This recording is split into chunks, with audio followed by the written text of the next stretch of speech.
Welcome to the B2B Growth Blueprint Podcast, where we talk with entrepreneurs, founders, and leaders at B2B services, tech, and SaaS companies to learn the systems and processes they've used to create success for their business. And we'll also learn from marketing and sales experts to provide insights to help you grow your business. I'm your host, Mark Osborne, and the podcast is brought to you by Modern Revenue Strategies and their 10x ROI B2B Growth Guarantee. Schedule a free diagnostic call to learn the fastest path to double your B2B revenues in just 90 days. Hello, and welcome to another episode of the B2B Growth Blueprint Podcast. I'm your host, Mark Osborne, and today I'm very excited to welcome my guest, Paul Wirth. Paul is the founder of Blueprint for Growth, where he partners with ambitious business owners and leadership teams to scale their companies or prepare for a successful transition. Paul brings 35 plus years of executive and advisory experience, including leading national teams across finance, banking, and home building, with responsibility for budgets up to $25 billion in organizations spanning multiple U.S. markets. He's also founded, operated, and exited 2 companies, giving him a practical operator's lens on what it takes to build value. He's a certified exit planning advisor, a certified valuation analyst, an accredited value builder advisor, and a Vistage Chair Academy graduate with deep roots in facilitating CEO and CFO peer groups. Paul's work helps leadership teams align strategy, strengthen accountability, and free the owner to focus on growth or the next chapter in their life. So, Paul, welcome to the show.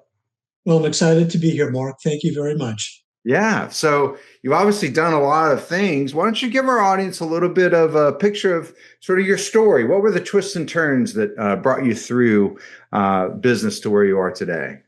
Absolutely. Absolutely. So my journey from a business ownership and development perspective really started when I lived in Florida back in the 1990s. Okay. I had developed an infill home building business where I would buy remaining lots from regional builders and complete the communities. And then a national builder found that they liked my model, decided to bring me aboard on their team, took over my company, and made me a Western regional manager out here in California. Oh, wow. Continued that journey in the home building industry through 2008. When there was a minor adjustment that some people may remember. Slight hiccup in the slight hiccup in the marketplace at the time.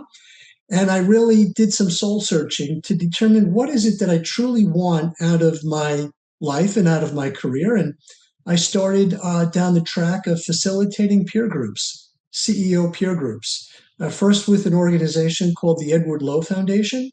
And then I was also a Vistage Chair for a period of time. Mm-hmm. And through that journey, I learned that a lot of the business owners, while they had all the right intention in the world to make some changes back in their business based upon the guidance they received from peers, the moment that they arrived back at work, though, the reality of the day hit them square in the head. And I learned that they really needed some more assistance, kind of rolling up my sleeves, working with the business owners and their leadership teams. And that's the origins of Blueprint for Growth. Okay. And so you spend your time today leading peer groups for CEOs and CFOs, as well as advising businesses preparing for exit. Is that right? That is correct. I really, truly enjoy going back to the root of the reason why I set out on my own journey in the consulting world, which is peer group facilitation. So I have been running groups successfully since 2008, but then also working with business owners, helping them scale, helping them grow, and then ultimately for those that are interested in making a transition to do just that, whether it be a sale, transition to the next generation, or to their leadership team. That's great. Well, I'm sure in those peer groups, you get such a great perspective on all of the different challenges that companies are facing, and being able to bring in sort of all of your years of experience to guide folks through, sort of overcoming those challenges, keeps it, probably pretty interesting for you. The topics that are raised really run the gamut of, your traditional business challenges that they may be facing, cash flow, growth, human resource related, to personal related issues as well. These folks that are participating in peer groups tend to develop these strong, long-term relationships with one another where everybody learns everything about each other, their life, their family, their health, and their business. And so we tackle a whole slew of interesting topics and issues, and I enjoy every aspect of it. Yeah, I was part of a Vistage advisory group, and we used to sort of make the joke that, prepare to get naked with each other. That was like that. One of our mantras as we went into our group meetings. So picking up on one of those topics that you mentioned, which is advising folks on growth, and also advising folks on growth that actually sort of increases enterprise value. And as you and I have talked about in the past, I work in marketing and sales, and in the space there a few years back, a lot of the private equity companies that were backing these, sort of SaaS companies would give them more investment for every new subscriber they got, whether they made any money off of those subscribers or not. So it led to this sort of like growth at all costs kind of mindset, which certainly wasn't scalable or sustainable. And as soon as interest rates changed just a little bit, it kind of turned all of those operations on their side. How do you help companies think about the difference between growth for the sake of growth, that top line revenue, that number that gets people excited, versus that, enterprise value, that bottom line number that actually makes a business more attractive and more of a valuable asset, potential transition in the future? And Mark, that's a great question. And that's a challenge that a lot of business owners face, this mindset of growth at all costs. And there's no question that revenue growth is a key driver in a business owner's ultimate success in transitioning their company, again, whether it be sale or passing it on to the next generation. However, I help business owners look at their business from the viewpoint of a prospective acquirer. What are those acquirers really interested in learning about the company? To know that if they were to take over that business, that they would be just as successful, if not more successful, than the founder or the current owner of the business. And revenue alone is not the only driver that a prospective acquirer will look at. In fact, there are 8 key drivers from the work that I have done, that if any of those drivers are out of sync, it could jeopardize a sale. And so I work with business owners not only from a revenue and a growth perspective, but also from those other key drivers that buyers of businesses are in many cases more interested in knowing about than the revenue itself.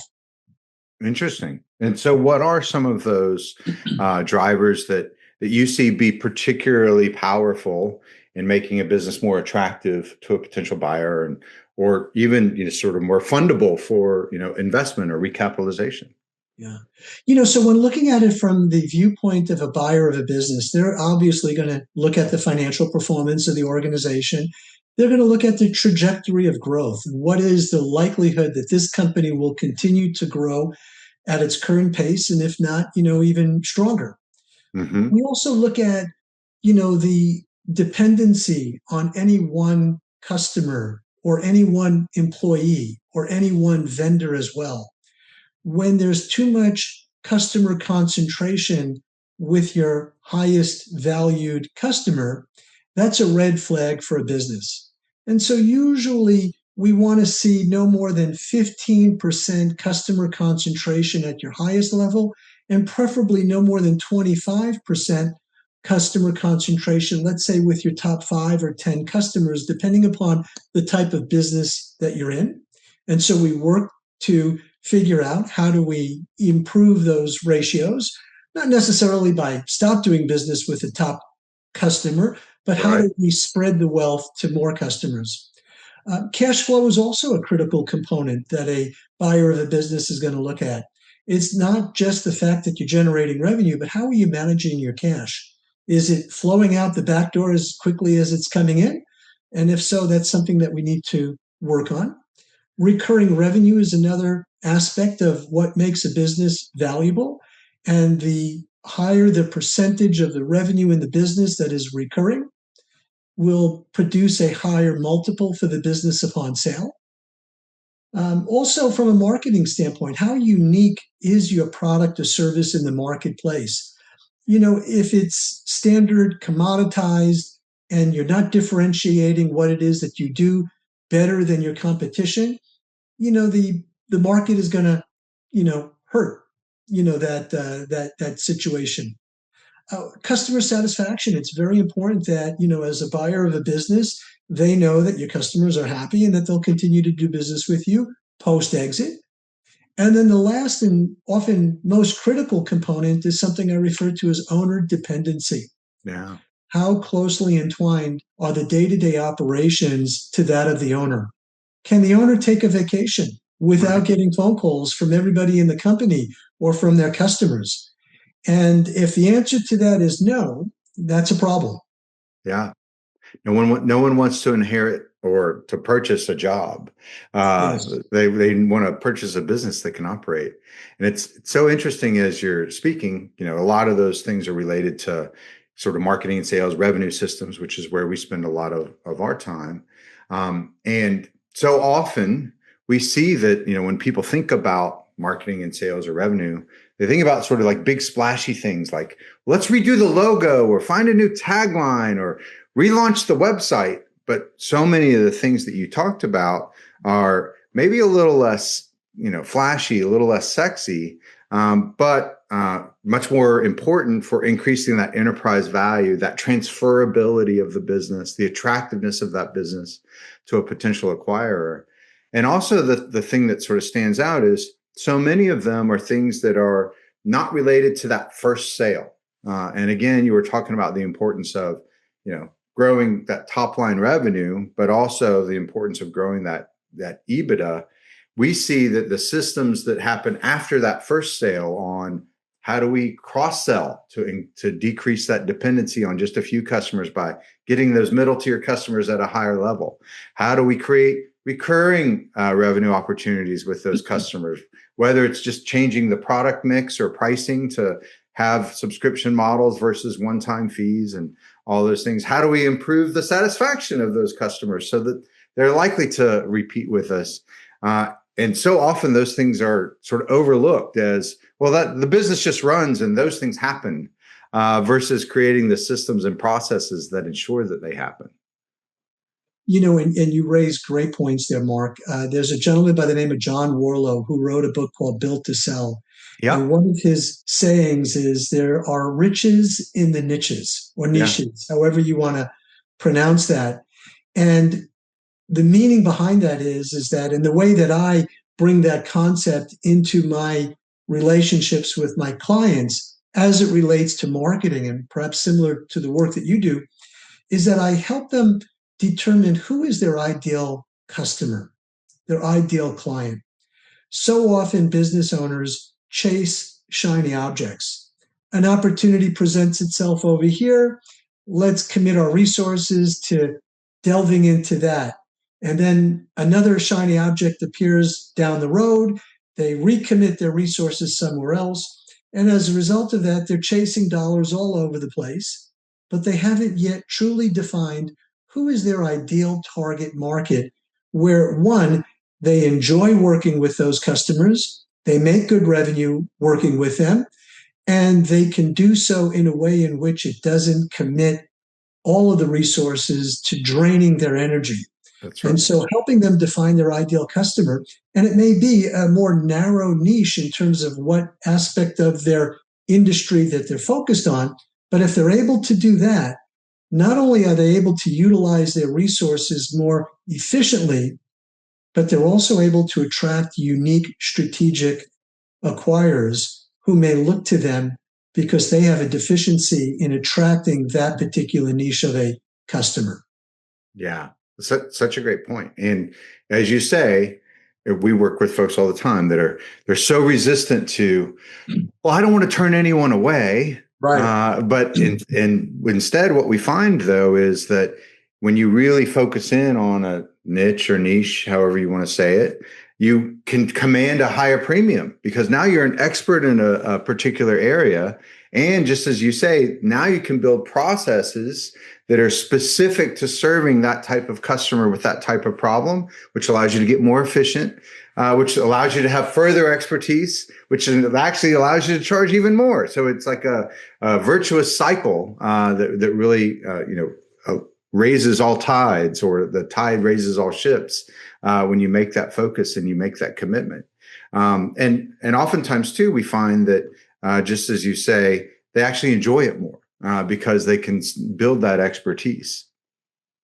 And there are some cases where, I've worked with an owner.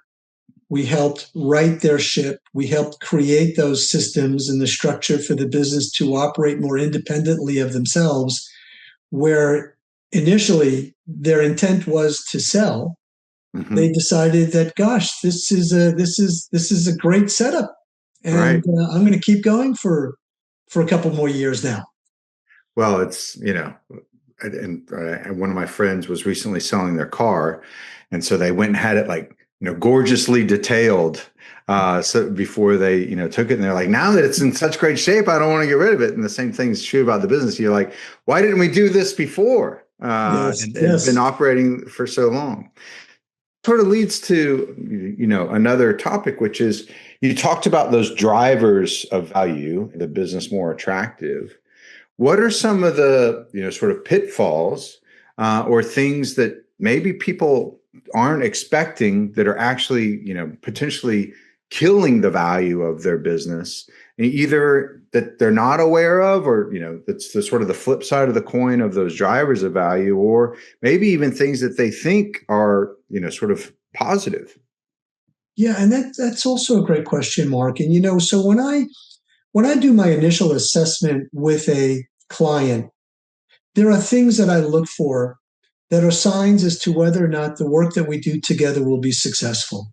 Mm-hmm. And one of those is an owner's unwillingness to do things a little bit different than they've done before. Their unwillingness to let go and to trust other people in their organization. And so when I come across an owner, that has done something the way they've done it for so long, if they don't have the right mindset to change, it's going to take a long time for them to begin to understand that change is necessary in order for them to successfully transition their business. And why that's so important is that if you were to look on the listings of businesses for sale, mm-hmm. I think the number is about 80% of the businesses that are listed for sale will never sell. Yeah. And often because of the fact that the owner's mindset is such that, he or she is unwilling to let go. Another area of critical importance to me when evaluating whether or not a client will be successful going through this journey together is how they think of their people, how they think of their leadership team. If there's a high level of distrust in their leadership team and in their people in general, they're not going to achieve the same results going through this journey. And so it's important that, they get to a point where if they haven't hired the right people and put them in the right seats, that they develop a process by which they can effectively, determine who would be a right person, right seat for this organization. And if they go through that journey and they bring on people that they do have greater confidence in, then they achieve greater results through this journey. So it's such a truism, but it's worth repeating, which is, there's the entrepreneur's myth, the E-myth that Gerber talks about and others. But this idea that to be a successful entrepreneur, you have to be able to do it all. You have to be the innovator that comes up with the idea, and then the technical expertise of how to actually bring that idea to market, and then the salesperson and sort of face of the company that can bring it to market. And it's really just sort of impossible for one person to successfully wear all those hats. but that myth exists. And so people get sort of caught up in, I gotta hold it all, and maybe it's ego, or maybe it's sort of misplaced perception of that's what success looks like, or that's where success comes from, is burning the candle at both ends. All of the things that, in America, we really kind of put on a pedestal, but are not really sort of indications of long-term success or scalability. There was a client that I worked with who started a business with his brother, and he ultimately bought his brother out of the business. And he had a term that stuck with me, and it was his brother's mentality of slow and alone. And that's all he wanted. He just wanted a lifestyle business for himself. He didn't want anything more of it. Whereas the one who ultimately acquired all equity in the company wanted to establish an enterprise type of business. And he is doing just that. He is growing his business. He's bringing on the right people. He's not taking on that mentality that he has to do it all alone. And I will tell you also, it's somewhat of a generational mindset too. A lot of the people, on the older side of the scale of baby boomers went into business to create a lifestyle company for themselves, to be able to do something on their own and not have to work for somebody else. And when they established their companies, they didn't really have the vision of selling it. Whereas our newer generation business owners are looking at their companies from the perspective of, I do plan to exit. How do I build this company in order to achieve that goal sooner than my baby boomer predecessors? Right. Well, and both are viable options. It's, the idea of, building a lifestyle business that supports your lifestyle and, allows you to move slow and to be alone is a viable option. And so is, building more enterprise value. Where I always see the concern is that most entrepreneurs, 70% or more of their wealth is tied up in their business, because most entrepreneurs don't have a 401k company sponsored. And if they do, they oftentimes look at the choice of, should I invest this money in some other guy's business that I don't know if he's going to make good choices, or in my business where I have full control of those choices, I'm going to put it over here. And then when they do that, and then have maybe a false sense of, well, when I'm ready, I'll be able to sell this business and get at least how much it generates in cash flow.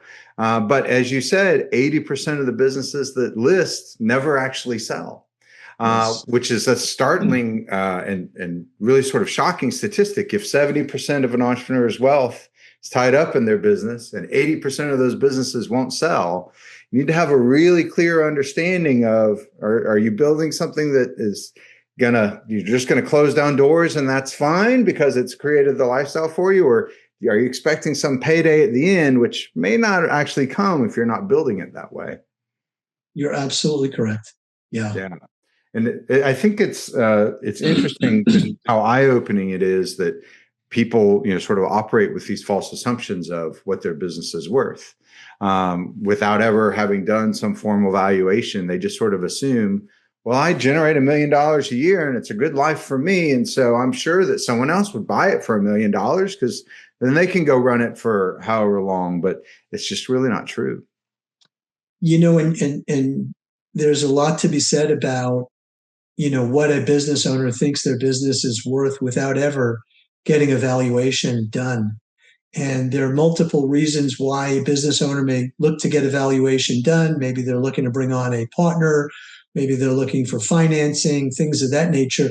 But I think having a valuation done on a more regular basis is a healthy task for a business owner to complete. That's right. I mean, at the very least, it gives you a picture of reality. Yes. So that you can operate from that position of reality. Well, Paul, you're obviously an expert in a lot of really interesting topics that we could talk about all day, but I got to be mindful of your time. But before I let you go, why don't you, tell our audience, who exactly do you work with and how do you help them? Sure. So I work with a really unique set of businesses, everything from cannabis to agricultural, trucking, to everything in between. So the work that I do is industry agnostic. I look at the work that I do as the operating system on a computer. And the type of businesses are those applications that we load into our computer. And so without the operating system of a computer, none of the applications will work. And that's how I view the work that I do. I help you build that operating system, no matter the type of business, so that that business can flourish and be successful. I've worked with customers with revenues as low as 1 million and revenues as high as 300 million. Wow. My sweet spot is probably between 10 and $75 million of revenue. But if it's an interesting business, if it's an interesting owner, the revenue size is not a deterring factor in terms of whether or not I would look to them and say I can help or not help. Yeah. And in terms of getting in touch with me, the best way to do that is by going to my website, which is www.blueprint4g.com. Blueprint4g.com. Yes. Well, Paul, thank you so much for taking the time to join us today. I really enjoyed our conversation. I know our audience got a lot out of it. And I enjoyed it as well, Mark, and thank you too. All right. Talk to you soon. Bye-bye. Thank you for joining this episode of the B2B Growth Blueprint Podcast. We hope you've gained insights to grow your business. If you enjoyed this discussion, please rate, comment, like on your favorite platform, and share to others who will find it useful. Do you know a CEO, founder, or leader at an early stage B2B services, tech, or SaaS company who would like to be a guest and share their story? Send us a note. Let's schedule a conversation.